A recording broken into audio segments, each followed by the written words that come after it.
Hello everyone, welcome to Eklavya Snatak and I am Sachin. और आज की इस वीडियो में मैं आप सभी को बीए प्रोग्राम सेमेस्टर 4 से जो आपका सब्जेक्ट है पब्लिक इंस्टीट्यूशंस इन इंडिया, इसकी इंग्लिश मीडियम में ये वन शॉट वीडियो है। और इसमें मैं आपको मोस्ट इंपॉर्टेंट क्वेश्चन आंसर्स करवाने वाला हूँ सब्जेक्ट से।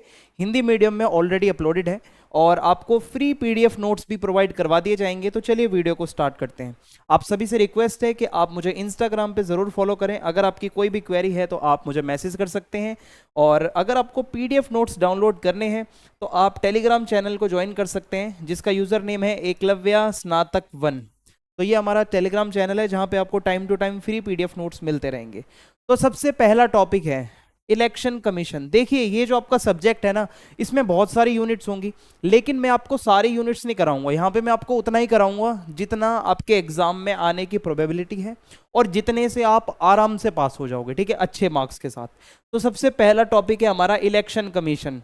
तो जैसा कि नाम से पता चल रहा है, इलेक्शन कमीशन बेसिकली जो हमारे देश में इलेक्शंस होते हैं उसके लिए होती है। तो ये कॉन्स्टिट्यूशनल बॉडी है। इलेक्शन कमीशन ऑफ इंडिया, जिसको शॉर्ट में ईसीआई भी कहते हैं, इज अ कॉन्स्टिट्यूशनल बॉडी। ठीक है, ये पूरा प्रॉपर इसके बारे में हमारे कॉन्स्टिट्यूशन में दिया हुआ है और इसको अंडर द आर्टिकल 324 इस्टेब्लिश किया गया था। और ये पूरी तरीके से ऑटोनमस है, मींस ये इंडिपेंडेंटली वर्क करता है, ठीक है, और कोई भी पार्शियलिटी वगैरह नहीं करता, कोई भी इसके कामों में इंटरफेयर नहीं कर सकता। ठीक है, आगे बढ़े। ट्रिपाटाइट ट्रिपाटाइट स्ट्रक्चर। तो देखो, इलेक्शन कमीशन ऑफ इंडिया, इसके अंदर एक तो मेन चीफ इलेक्शन कमिश्नर होता है जिसको सीईसी कहा जाता है, और उसके बाद में होता है दो इसमें इलेक्शन कमिश्नर्स होते हैं। ठीक है, एक तो होता है normal CEC means chief election commissioner, और इसके अंडर में दो होते हैं मतलब इलेक्शन कमिश्नर्स। ठीक है, तो ये तीन लोग इसमें बेसिकली काम करते हैं। टेन्योर और रिमूवल की बात करें तो जो चीफ इलेक्शन कमिश्नर होता है और जो इलेक्शन कमिश्नर होता है, उनका एक फिक्स टेन्योर होता है और उनको सिर्फ और सिर्फ इम्पीचमेंट के द्वारा ही हटाया जा सकता है। मींस जब दोनों पार्लियामेंट के जो जो पार्ट्स हैं, लोकसभा है राज्यसभा है, उसमें मिलकर अगर कुछ ऐसा आता है तो ही इनको हटाया जा सकता है, अदरवाइज कोई ऐसा प्रोविजन नहीं है। इसका एडवाइजरी रोल क्या है देखते हैं। जो इलेक्शन कमीशन ऑफ इंडिया है वो प्रेसिडेंट को एडवाइज करता है on the matters related to electoral reforms. देखो, इलेक्शन से रिलेटेड अगर कुछ भी रिफॉर्म्स करने हैं तो वो एडवाइजरी देने का काम भी इलेक्शन कमीशन ऑफ इंडिया ही करता है। ठीक है, आगे बढ़े। Main functions of election commission. ठीक है, अब हम देखेंगे कि इसके मेन फंक्शंस क्या हैं।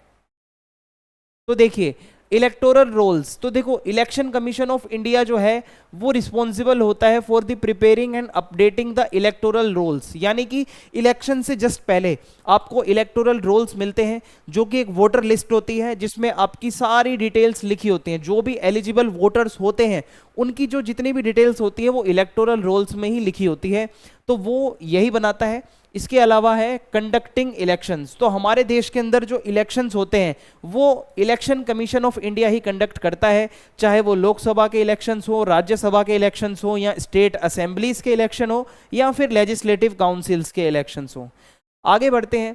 Model code of conduct. तो इलेक्शन से जस्ट पहले कोड ऑफ कंडक्ट लागू होता है। मींस यहाँ पे कुछ ऐसी चीज़ें होती हैं जो आपको इलेक्शन से पहले नहीं करनी होती किसी भी पॉलिटिकल पार्टी को। ठीक है, जैसे कोई भी डेवलपमेंट से रिलेटेड वर्क नहीं होगा, कोई सरकारी काम ऐसा नहीं होगा। सो इलेक्शन कमीशन ऑफ इंडिया जो है वो इन्फोर्स करता है model code of conduct for the political parties. ठीक है, जितने भी नेता हैं, जितनी भी पॉलिटिकल पार्टीज हैं, उनको ये फॉलो करना होता है। और उसके बाद है वोटर अवेयरनेस। तो देखो, इलेक्शन कमीशन ऑफ इंडिया वो अलग अलग इनिशिएटिव्स लेता रहता है वोटर्स को एजुकेट करने के लिए, क्योंकि अक्सर लोग ये कहते हैं मैं तो भाई वोट डालने नहीं जाऊंगा, मैं तो वोट डालने नहीं जाऊंगी, मेरे एक वोट से क्या हो जाएगा।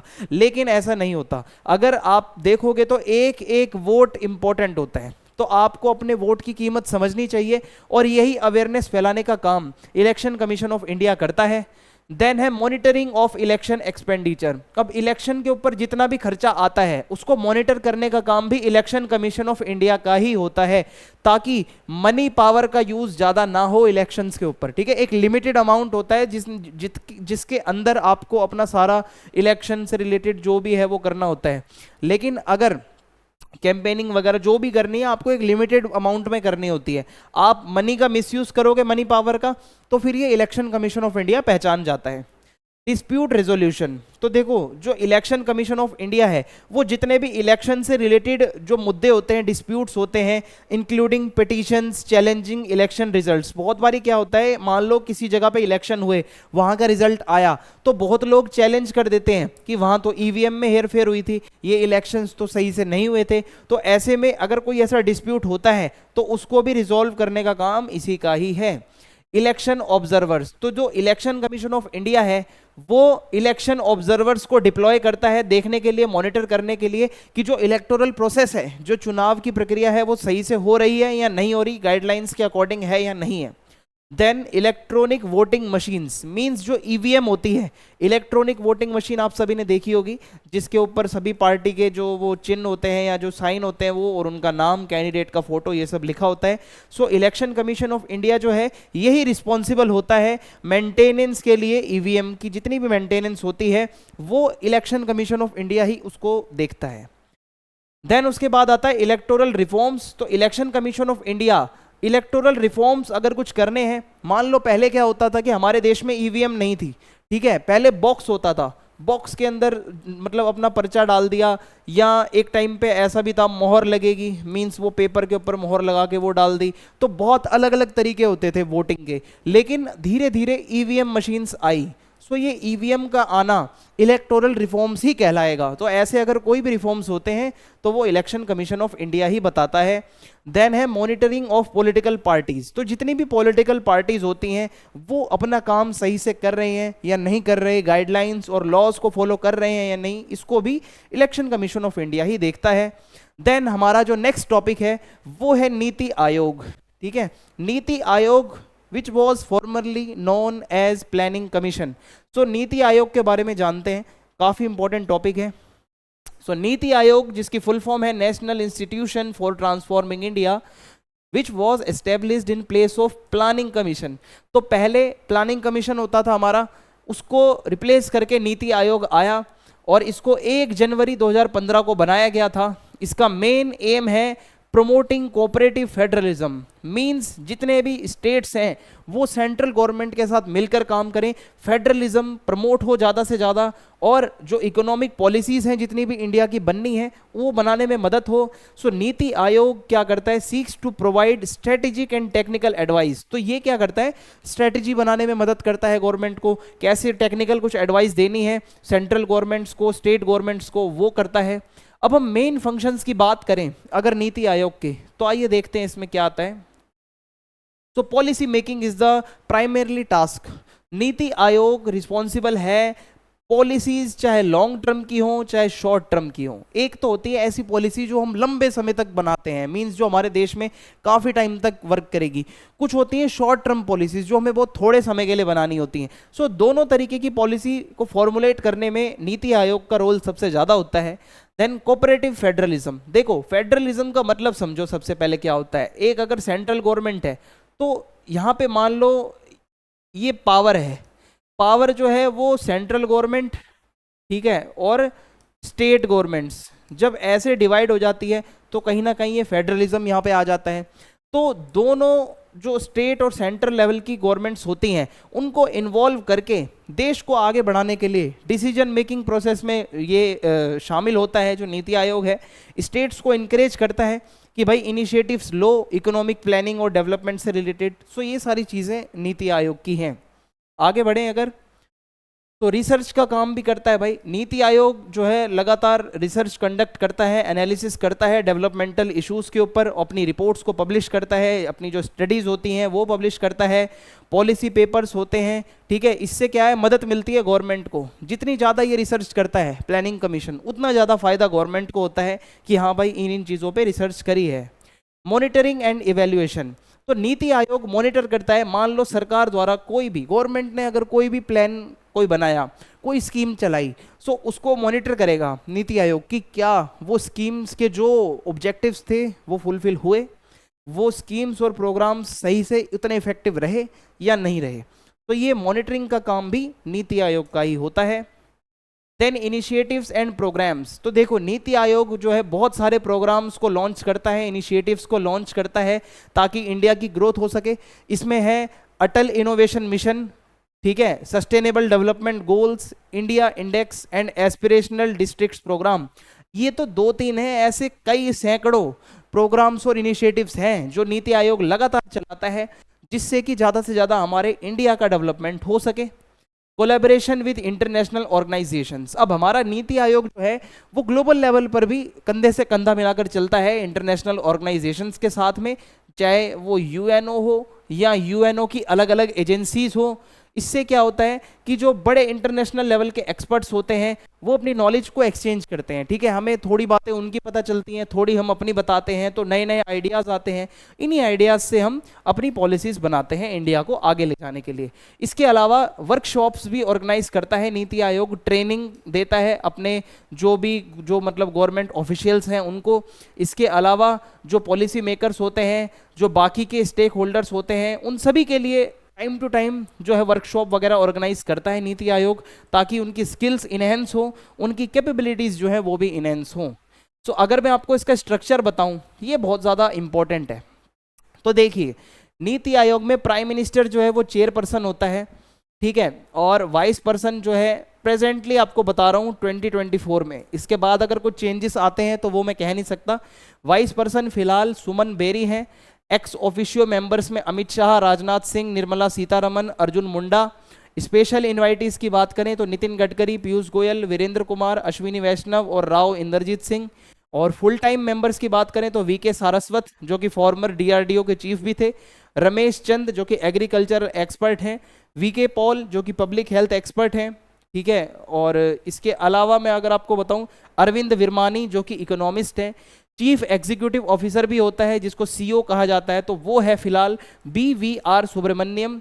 और इसके अलावा गवर्निंग काउंसिल जो होती है उसमें सारे चीफ मिनिस्टर्स होते हैं, चाहे वो जितने भी स्टेट्स हैं या मतलब जितने भी यूनियन टेरिटरीज हैं, और जो लेफ्टिनेंट गवर्नर्स होते हैं वो भी इसके मेंबर होते हैं। तो ये पूरा का पूरा एक नीति आयोग का स्ट्रक्चर है जिसमें बेसिकली 1 2 3 4 5 6 7 आप देख सकते हो जगहें होती हैं जिसमें मेंबर्स होते हैं। The national Human Rights commission, अभी हमारा अगला टॉपिक है। मैंने आपको इलेक्शन कमीशन बता दिया, नीति आयोग बता दिया, so let's go to the NHRC। तो नेशनल ह्यूमन राइट्स कमीशन जो है इंडिया का, ये एक स्टैट्यूटरी पब्लिक बॉडी है, ठीक है, जिसको 12 अक्टूबर 1993 को बनाया गया था under the protection of human rights act 1993। सो पहले तो एक एक्ट बनाया गया 1993 में ह्यूमन राइट्स की प्रोटेक्शन के लिए, उसी के अंडर ये हमारा जो नेशनल ह्यूमन राइट्स कमीशन बनाया गया। इसकी मेन रिस्पॉन्सिबिलिटी ये है प्रोटेक्शन करना ह्यूमन राइट्स को, हमारे इंडिया के अंदर जितने भी लोग हैं उनके ह्यूमन राइट्स जो हैं उनको प्रोटेक्ट करना, और साथ साथ जो कंप्लेंट्स आती हैं ह्यूमन राइट्स के वायलेशन की उसके ऊपर कुछ काम करना। सबसे पहले तो ये ऑटोनमस है, मींस जो NHRC है, नेशनल ह्यूमन राइट्स कमीशन है, ये ऑटोनमसली काम करता है, किसी भी गवर्नमेंट की किसी पार्ट का इसमें कोई इंटरफेयर नहीं होता, ठीक है, कोई भी पार्शियलिटी ये नहीं करता। और इन्वेस्टिगेटिव पावर्स हैं इसके पास कुछ, जो कमीशन है उसके पास कुछ अथॉरिटी है इन्वेस्टिगेशन करने की जो कंप्लेंट्स आती हैं ऑफ ह्यूमन राइट्स वायलेशंस। और इसके अलावा वो विटनेस को बुला सकता है, विटनेस को जो है भाई ये भी बोल सकता है कि हाँ आपको शपथ खानी पड़ेगी, शपथ लेनी पड़ेगी, ओथ लेनी पड़ेगी, सच सच बताओ, ठीक है। और जितने भी रिकॉर्ड्स हैं अगर उसको देखने हैं तो वो भी देख सकता है कमीशन। एडवाइजरी रोल, देखो इन्वेस्टिगेटिव रोल तो है ही है, इसके अलावा ये गवर्नमेंट को एडवाइजरी भी देता रहता है पॉलिसीज़ के रिगार्डिंग। इसके अलावा कई अगर कुछ एक्ट या कानून वगैरह बनाने हैं तो उससे रिलेटेड भी एडवाइजरी देता रहता है ह्यूमन राइट्स से रिलेटेड सेक्टर्स में। ओके, ये नहीं किसी भी मैटर पे एडवाइस दे रहा है, नो, ह्यूमन राइट्स प्रोटेक्शन को लेकर अगर कुछ ऐसा कानून वगैरह बनाया जाना है तो उस पर ही एडवाइस देता है। पब्लिक अवेयरनेस एंड एजुकेशन, तो देखो जो नेशनल ह्यूमन राइट्स कमीशन है वो ऑर्गेनाइज करता है अलग अलग कैंपेन्स, अलग अलग वर्कशॉप्स, अलग अलग सेमिनार्स, ताकि लोगों को अवेयरनेस मिले, लोगों में अवेयरनेस बढ़े कि हाँ ह्यूमन राइट्स होते क्या हैं और अगर उनका वायलेशन हो रहा है तो आपको करना क्या है। ओके, इसके बाद है एनुअल एंड स्पेशल रिपोर्ट्स। तो नेशनल ह्यूमन राइट्स कमीशंस जो हैं वो एनुअली रिपोर्ट निकालता है अपनी, स्पेशल रिपोर्ट्स भी जो है मतलब वो भी प्रेजेंट करता है गवर्नमेंट ऑफ इंडिया को।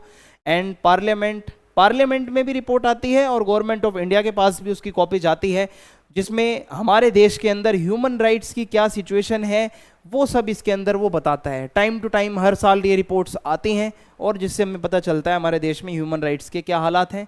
रिसीविंग कंप्लेंट्स, तो जो नेशनल ह्यूमन राइट कमीशन है उसको कंप्लेंट रिसीव होती हैं ह्यूमन राइट्स वायोलेशन से रिलेटेड। अलग अलग इंडिविजुअल्स जो होते हैं, मान लो किसी के ह्यूमन राइट्स का वायोलेशन हुआ तो वो अपनी कंप्लेंट डालता है। अगर कोई डरता है, नहीं आना चाह रहा सामने, तो उसके बदले ऑर्गेनाइजेशंस होती हैं बहुत सारी जो कि ह्यूमन राइट्स वायोलेशन से रिलेटेड ऑर्गेनाइजेशंस होती हैं जो कंप्लेंट लाती हैं, ठीक है। कई ग्रुप्स होते हैं। इसके अलावा इंक्वायरी एंड इन्वेस्टिगेशन, तो जब कंप्लेंट आ जाती है इसके पास में तो फिर क्या होता है, द कमीशन कंडक्ट्स इंक्वायरी, फिर ये इंक्वायरी कंडक्ट करता है जो हमारा कमीशन है, ठीक है, और इन्वेस्टिगेशन शुरू करता है और फैक्ट वगैरह इकट्ठे करेगा कि हाँ क्या क्या चीज़ें हुई हैं, किस तरीके से जो एलिजिडली बोला गया है कि ह्यूमन राइट्स का वायोलेशन हुआ है तो वो वाकई में हुआ है या नहीं हुआ, ये चीज़ को चेक करता है। आगे बढ़ते हैं, द पुलिस। अब हमारा नेक्स्ट टॉपिक है पुलिस के बारे में। तो ये भी आप कह सकते हो पब्लिक इंस्टीट्यूशन ही है एक तरीके से। तो पुलिस जिसका बेसिकली काम होता है क्राइम वगैरह को रोकना, कि हमारे देश में क्राइम ना हो, लॉ एंड ऑर्डर मेंटेन करना। ओके, आगे बढ़ते हैं। देखो, police in India play an important role, काफ़ी ज़्यादा इंपॉर्टेंट रोल प्ले करती है police law and order maintain करने में, क्राइम्स वगैरह को प्रिवेंट करने में, और सिटीजन्स की सेफ्टी इंश्योर हो, ये सारी जिम्मेदारी पुलिस की ही होती है। तो देखिए, अब हम इसके स्ट्रक्चर के बारे में बात करें, ठीक है, तो वो ऐसी है कि सेंट्रल एजेंसीज, सबसे पहले भारत के अंदर अगर आप देखोगे, these are national level police organisations responsible for specific task such as intelligence gathering, border security and combating organised crime. तो एक होते हैं सेंट्रल लेवल पे कुछ पुलिस फोर्सेस होते हैं, ठीक है, जो कि इंटेलिजेंस वाली एक एजेंसी होती है, बॉर्डर सिक्योरिटी फोर्सेस वगैरह भी होती हैं। एग्जांपल्स के लिए यहाँ पे दिया हुआ है the central bureau of investigation, CBI, central level की ये आप कह सकते हो कि मतलब वो है। और इसके अलावा नेशनल इन्वेस्टिगेशन एजेंसी जिसको एनआईए भी कहा जाता है। इसके अलावा सेंट्रल रिजर्व पुलिस फोर्स है जिसको सीआरपीएफ कहा जाता है। तो ये सेंट्रल लेवल की एजेंसीज होती हैं। इसके अलावा हर स्टेट की अपनी एक पुलिस होती है। Each state and union territory in India has its own police force, ठीक है। एक तो सेंट्रल लेवल की एजेंसीज हैं और हर स्टेट की भी अपनी पुलिस होती है जो कि लॉ एंड ऑर्डर को मेंटेन रखती है। लेकिन इनका अपना एक ज्यूरिसडिक्शन होता है। जैसे कि इसका मतलब है कि उत्तर प्रदेश की पुलिस है ना, वो हरियाणा पुलिस का जो काम है वो नहीं कर सकती। मींस जो राइट है यूपी पुलिस के वो यूपी के अंडर में ही रहेंगे, वो किसी दूसरे स्टेट में जाके कुछ कार्रवाई नहीं कर सकती। ऐसे ही सिमिलरली हरियाणा पुलिस जो है वो राजस्थान में जाकर कुछ कार्रवाई नहीं कर सकती। तो ये हर किसी का एक ज्यूरिसडिक्शन होता है। इसके अलावा the director general of police, जिसको आप डीजीपी कहते हैं, DGP is the highest ranking officer in state police force. State police force के अंदर डीजीपी की रैंक सबसे टॉप पर बताई गई है। और डिस्ट्रिक्ट पुलिस, यानी कि हर डिस्ट्रिक्ट लेवल पर भी पुलिस होती है जो कि day to day law enforcement या पेट्रोलिंग का काम करती है। हर डिस्ट्रिक्ट का एक सुपरिटेंडेंट ऑफ पुलिस होता है जिसको आप बेसिकली एसपी कहते हो, ठीक है। एसपी जो कि मेन उस पुलिस स्टेशन का भी हेड आप कह सकते हो या फिर उस एरिया का, ठीक है। Who heads the district police force, जो उस पर्टिकुलर डिस्ट्रिक्ट की जो पुलिस है उसको हेड करता है, जिसको आप एसपी कहते हो। स्पेशलाइज्ड यूनिट्स भी होती हैं पुलिस की कुछ, जैसे कि traffic police, crime branch, anti terrorism squad जिसको एटीएस कहा जाता है, and the women police stations. अब ये एटीएस क्या करता है, मान लो किसी के ऊपर शक है कि भाई ये आतंकवादी हो सकता है, बाहर से आ रहा है, जैसे वो सीमा सचिन वाला केस था, तो ऐसे में सीमा जो है वो पाकिस्तान से आई थी, तो लगातार एटीएस उससे इंक्वायरी करता था। तो ऐसे ही कोई भी अगर सस्पेक्टेड बंदा है जो बाहर से आ रहा है जिस पे शक है, तो एटीएस की जो आप कह सकते हो एंटी टेररिज्म स्क्वाड है पुलिस का, वो जांच कर सकता है। हायरार्किकल स्ट्रक्चर होता है, जैसा कि मैंने आपको बताया हमारे यहाँ पे पुलिस का एक हायरार्किकल स्ट्रक्चर है। मींस आप देखोगे हर किसी की रैंक होती है, जहाँ पे आप देखोगे डीजीपी भी होंगे, ठीक है, और इंस्पेक्टर भी होंगे, एसआई भी होंगे। इसके अलावा आप देखोगे नॉर्मल आपके कांस्टेबल्स भी होंगे। सो यहाँ पे एक रैंक होती है, ये नहीं सारे पुलिस वाले एक ही रैंक के होते हैं, नो, रैंक होती है हायरार्की में, ठीक है। कांस्टेबल होगा, हेड कांस्टेबल होगा, एसआई होगा, इंस्पेक्टर होगा, एएसआई होगा, ठीक है। ऐसे बहुत सारी पोस्ट होती हैं, रैंक होती हैं। यूरिसडिक्शन मैंने आपको बता ही दिया है, पुलिस का जो होता है वो अपने जियोग्राफिकल बाउंड्रीज के अंदर ही सारा मतलब राइट होता है। जैसे कि फॉर एग्जांपल ये यूपी है, ये पंजाब है, तो पंजाब पुलिस अपने एरिया में काम करेगी, यूपी पुलिस का राइट अपने एरिया में ही होगा सिर्फ, ठीक है। और उसकी जो रिस्पॉन्सिबिलिटी होगी लॉ एनफोर्समेंट की, वो अपने ही रिस्पेक्टिव स्टेट्स या फिर रिस्पेक्टिव एरियाज या डिस्ट्रिक्ट में होगी, दूसरे के वहां जाकर कुछ नहीं करना उसे। लीगल पावर यही है, पुलिस के पास जो है बेसिकली क्राइम्स को इन्वेस्टिगेट करने की पावर है, अरेस्ट करने की पावर है, ताकि अगर उनके पास वो वारंट है उसके बाद ही वो अरेस्ट करेंगे। और पब्लिक ऑर्डर को मेंटेन करने का काम भी पुलिस ही होता है। और एफआईआर फाइल करने का अधिकार या फिर एफआईआर लिखने का राइट जो है वो इन्हीं के पास होता है, पुलिस वालों के पास, ठीक है। और अगर कोई भी ऐसे क्राइम वाली एक्टिविटीज करता है तो उसके ऊपर भी वो कुछ मतलब एक्शन ले सकते हैं। मेंटेनिंग पब्लिक ऑर्डर, तो पुलिस का बहुत ज़्यादा इंपॉर्टेंट रोल होता है public law and order maintain करने में। ड्यूरिंग अगर कोई प्रोटेस्ट हो रही हो तो ऐसे में पुलिस वाले बहुत एक्टिव दिखेंगे आपको। और इसके अलावा जो बड़ी बड़ी पब्लिक गैदरिंग्स होती हैं वहाँ पे पुलिस वाले बहुत ज़्यादा एक्टिव देखने को मिलते हैं। They are responsible for the crowd control, जो क्राउड है उसको कंट्रोल करने का काम भी पुलिस का है, और ताकि ज़्यादा से ज़्यादा सिटीजन्स की सेफ्टी हो सके। Okay, traffic management, so traffic police जो है वो रेगुलेट करती है ट्रैफिक वगैरह को, और जो ट्रैफिक रूल्स होते हैं उसको फॉलो करवाती है। Enforcing traffic laws and ensuring road safety, ठीक है। और इसके अलावा जो ड्राइविंग लाइसेंस के इशू करने के जो कुछ ऐसे इश्यूज होते हैं, व्हीकल रजिस्ट्रेशन से रिलेटेड कुछ बातें होती हैं, उस पर भी एक्शन ले सकते हैं। अगर आप बिना ड्राइविंग लाइसेंस के आप जा रहे हो और अगर पकड़ में आ गए तो भाई आपका चालान पक्का। तो ऐसे ही बहुत सारी चीज़ें होती हैं ट्रैफिक से रिलेटेड जिस पे ये एक्शन ले सकते हैं।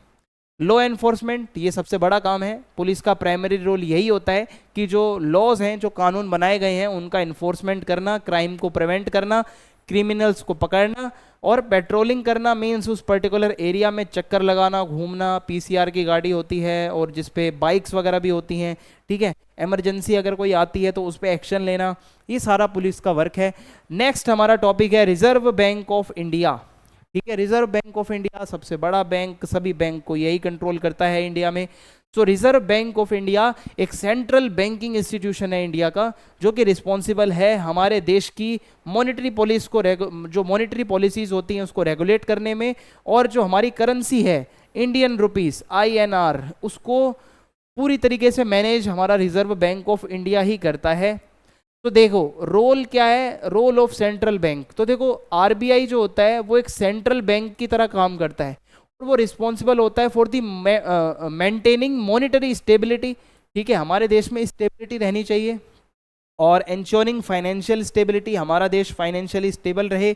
And regulating the banking and financial system of the country, हमारे देश का जितना भी बैंकिंग सिस्टम है वो सारा का सारा जो रेगुलेट करने का काम है वो RBI का ही होता है। और इशुएंस ऑफ करेंसी, RBI के पास सोल अथॉरिटी, सबसे मेन पावर जो पैसा है वो RBI के पास ही है, वो राइट पैसा इशू करने का।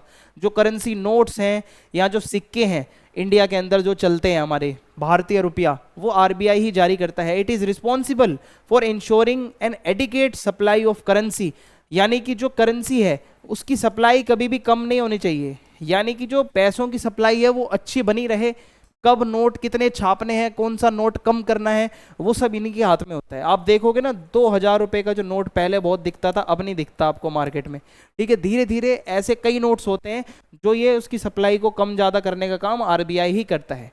गवर्नमेंट का बैंकर होता है RBI, so RBI act as a banker, financial adviser भी होता है, एंड डेप्ट मैनेजर भी यही होता है RBI गवर्नमेंट ऑफ इंडिया का। यानी कि कितना कर्ज है भारत सरकार के ऊपर, कितना डेब्ट है जिससे आप कहते हो इंग्लिश में, ठीक है, वो सब यही मैनेज करता है।